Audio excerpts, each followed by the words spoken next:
Pride and Prejudice. Chapter 13. I hope, my dear, said Mr. Bennet to his wife, as they were at breakfast the next morning, that you have ordered a good dinner today, because I have reason to expect an addition to our family party. Who do you mean, my dear? I know of nobody that is coming, I am sure, unless Charlotte Lucas should happen to call in, and I hope my dinners are good enough for her. I do not believe she often sees such at home. The person of whom I speak is a gentleman and a stranger. Mrs. Bennet's eyes sparkled. A gentleman and a stranger. It is Mr. Bingley, I am sure. Why, Jane, you never dropped a word of this, you sly thing. Well, I am sure I shall be extremely glad to see Mr. Bingley. But, good Lord, how unlucky. There is not a bit of fish to be got today. Lydia, my love, ring the bell. I must speak to Hill, this moment. It is not Mr. Bingley, said her husband. It is a person whom I never saw in the whole course of my life. This roused a general astonishment, and he had the pleasure of being eagerly questioned by his wife and 5 daughters at once. After amusing himself some time with their curiosity, he thus explained, about a month ago I received this letter, and about a fortnight ago I answered it, for I thought it a case of some delicacy, and requiring early attention. It is from my cousin, Mr. Collins, who, when I am dead, may turn you all out of this house as soon as he pleases. Oh, my dear, cried his wife, I cannot bear to hear that mentioned. Pray do not talk of that odious man. I do think it is the hardest thing in the world, that your estate should be entailed away from your own children, and I am sure if I had been you, I should have tried long ago to do something or other about it. Jane and Elizabeth attempted to explain to her the nature of an entail. They had often attempted it before, but it was a subject on which Mrs. Bennet was beyond the reach of reason. And she continued to rail bitterly against the cruelty of settling an estate away from a family of 5 daughters, in favor of a man whom nobody cared anything about. It certainly is a most iniquitous affair, said Mr. Bennet, and nothing can clear Mr. Collins from the guilt of inheriting Longbourn. But if you will listen to his letter, you may perhaps be a little softened by his manner of expressing himself. No, that I am sure I shall not. And I think it was very impertinent of him to write to you at all. And very hypocritical. I hate such false friends. Why could not he keep on quarreling with you, as his father did before him? Why, indeed, he does seem to have had some filial scruples on that head, as you will hear. Hunsford, near Westerham, Kent. 15th October. Dear Sir, the disagreement subsisting between yourself and my late honored father always gave me much uneasiness, and since I have had the misfortune to lose him, I have frequently wished to heal the breach, but for some time I was kept back by my own doubts, fearing lest it might seem disrespectful to his memory for me to be on good terms with anyone with whom it had always pleased him to be at variance.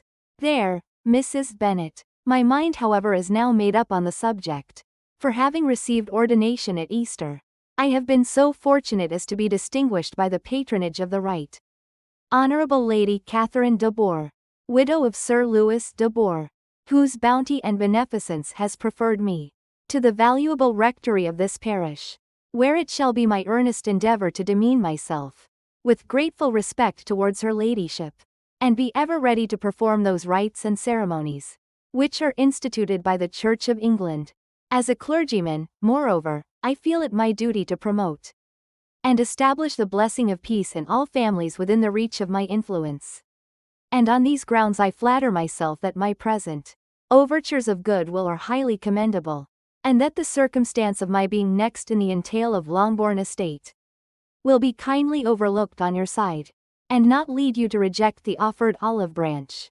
I cannot be otherwise than concerned at being the means of injuring your amiable daughters, and beg leave to apologize for it, as well as to assure you of my readiness to make them every possible amends. But of this hereafter, if you should have no objection to receive me into your house, I propose myself the satisfaction of waiting on you and your family. Monday, November 18th, by 4 o'clock, and shall probably trespass on your hospitality till the Saturday seven-night following, which I can do without any inconvenience, as Lady Catherine is far from objecting to my occasional absence on a Sunday. provided that some other clergyman is engaged to do the duty of the day. I remain, dear sir, with respectful compliments to your lady and daughters, your well-wisher and friend, William Collins. At 4 o'clock, therefore, we may expect this peace-making gentleman, said Mr. Bennet, as he folded up the letter. He seems to be a most conscientious and polite young man, upon my word. And I doubt not will prove a valuable acquaintance, especially if Lady Catherine should be so indulgent as to let him come to us again. There is some sense in what he says about the girls, however. And if he is disposed to make them any amends, I shall not be the person to discourage him. Though it is difficult, said Jane, to guess in what way he can mean to make us the atonement he thinks our due. The wish is certainly to his credit. Elizabeth was chiefly struck with his extraordinary deference for Lady Catherine, and his kind intention of christening, marrying, and burying his parishioners whenever it were required. He must be an oddity, I think, said she. I cannot make him out. There is something very pompous in his style. And what can he mean by apologizing for being next in the entail? We cannot suppose he would help it, if he could. Can he be a sensible man, sir? No, my dear, I think not. I have great hopes of finding him quite the reverse. There is a mixture of servility and self-importance in his letter, which promises well. I am impatient to see him. In point of composition, said Mary, his letter does not seem defective. The idea of the olive branch perhaps is not wholly new, yet I think it is well expressed. To Catherine and Lydia, neither the letter nor its writer were in any degree interesting. It was next to impossible that their cousin should come in a scarlet coat. And it was now some weeks since they had received pleasure from the society of a man in any other color. As for their mother, Mr. Collins's letter had done away much of her ill will, and she was preparing to see him with a degree of composure which astonished her husband and daughters. Mr. Collins was punctual to his time, and was received with great politeness by the whole family. Mr. Bennet indeed said little, but the ladies were ready enough to talk, and Mr. Collins seemed neither in need of encouragement, nor inclined to be silent himself. He was a tall, heavy-looking young man of 25. His air was grave and stately, and his manners were very formal. He had not been long seated before he complimented Mrs. Bennet on having so fine a family of daughters. Said he had heard much of their beauty, but that, in this instance, fame had fallen short of the truth. And added, that he did not doubt her, seeing them all in due time well disposed of in marriage. This gallantry was not much to the taste of some of his hearers. But Mrs. Bennet, who quarrelled with no compliments, answered most readily. You are very kind, sir, I am sure. And I wish with all my heart it may prove so. For else they will be destitute enough. Things are settled so oddly. You allude perhaps to the entail of this estate. Ah, sir, I do indeed. It is a grievous affair to my poor girls, you must confess. Not that I mean to find fault with you, for such things I know are all chance in this world. There is no knowing how estates will go when once they come to be entailed. I am very sensible, madam, of the hardship to my fair cousins, and could say much on the subject, but that I am cautious of appearing forward and precipitate. But I can assure the young ladies that I come prepared to admire them. At present I will not say more, but perhaps when we are better acquainted. He was interrupted by a summons to dinner, and the girls smiled on each other. They were not the only objects of Mr. Collins's admiration. The hall, the dining room, and all its furniture were examined and praised. And his commendation of everything would have touched Mrs. Bennet's heart, but for the mortifying supposition of his viewing it all as his own future property. The dinner too in its turn was highly admired, and he begged to know to which of his fair cousins the excellence of its cookery was owing. But here he was set right by Mrs. Bennet, who assured him with some asperity that they were very well able to keep a good cook, and that her daughters had nothing to do in the kitchen. He begged pardon for having displeased her. In a softened tone she declared herself not at all offended, but he continued to apologize for about a quarter of an hour. Chapter 14. During dinner, Mr. Bennet scarcely spoke at all, but when the servants were withdrawn, he thought it time to have some conversation with his guest, and therefore started a subject in which he expected him to shine. by observing that he seemed very fortunate in his patroness. Lady Catherine de Bourgh's attention to his wishes, and consideration for his comfort, appeared very remarkable.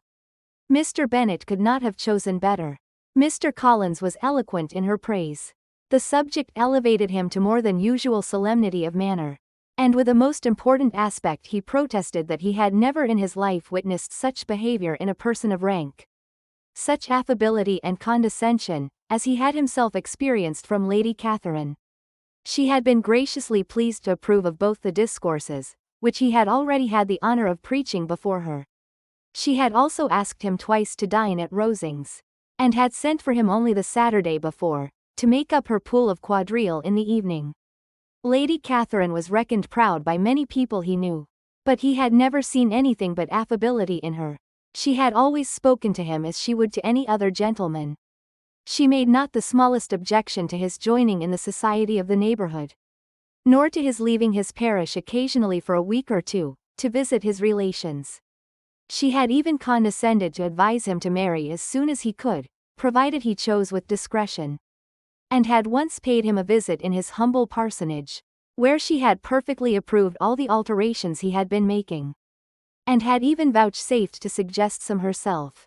Some shelves in the closets upstairs. That is all very proper and civil, I am sure, said Mrs. Bennet. And I dare say she is a very agreeable woman. It is a pity that great ladies in general are not more like her. Does she live near you, sir? The garden in which stands my humble abode, is separated only by a lane from Rosings Park, her ladyship's residence. I think you said she was a widow, sir? Has she any family? She has one only daughter, the heiress of Rosings, and of very extensive property. Ah, cried Mrs. Bennet, shaking her head. Then she is better off than many girls. And what sort of young lady is she? Is she handsome? She is a most charming young lady indeed. Lady Catherine herself says that in point of true beauty, Miss de Bourgh is far superior to the handsomest of her sex.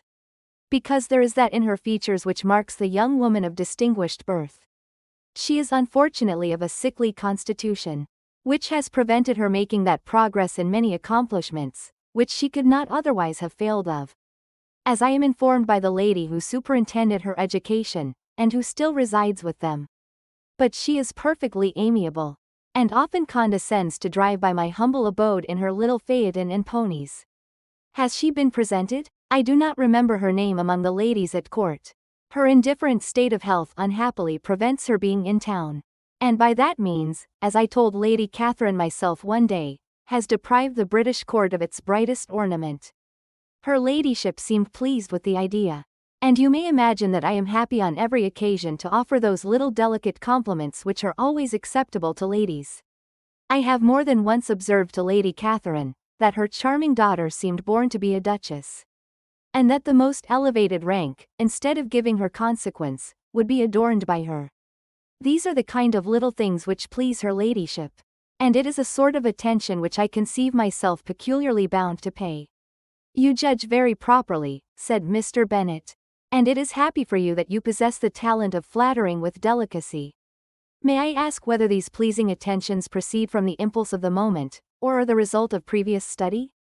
They arise chiefly from what is passing at the time, and though I sometimes amuse myself with suggesting and arranging such little elegant compliments as may be adapted to ordinary occasions, I always wish to give them as unstudied an air as possible.